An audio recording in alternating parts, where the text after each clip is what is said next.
Kanina po na-interview si Senator Bongo and he said na recycled lang naman itong inyong final na kaso. In fact, nagpakita pa siya ng larawan nyo. I'm sure nakita niyo yan, Mr. Senator, na parehas daw po yung damit ninyo.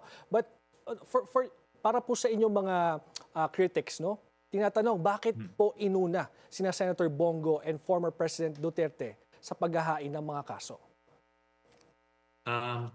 Unang-una, napaka-observant niya dun sa damit ko, ano? Pero long sleeves yon, ni-roll up ko ngayon. I'm wearing a short sleeve white shirt. But that's irrelevant. Ang punto rito, bakit siya nauna?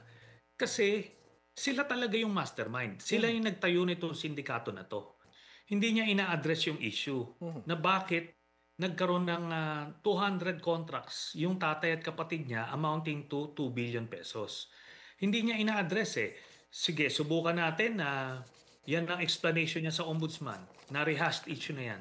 Kaya nga ni-raise natin to ulit dahil hindi naman niya ina-address. Even the first time na ni-raise ko to noong 2021, sinabi ko mismo sa publiko na ganito ang na-find out natin, meron siyang mga bilyong-bilyong anomalous contracts na nabigay sa tatay at kapatid niya.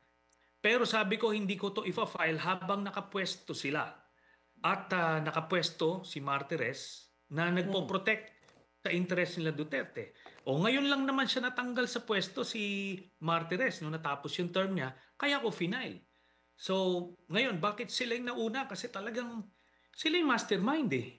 Sila yung nasa likod ni Diskaya, sila yung nasa likod ni Bernardo, sila yung nasa likod ni Brian Alcantara. Kaya kita mo wala silang sinasabi na kung sino yung mga padrino nila nung Duterte administration.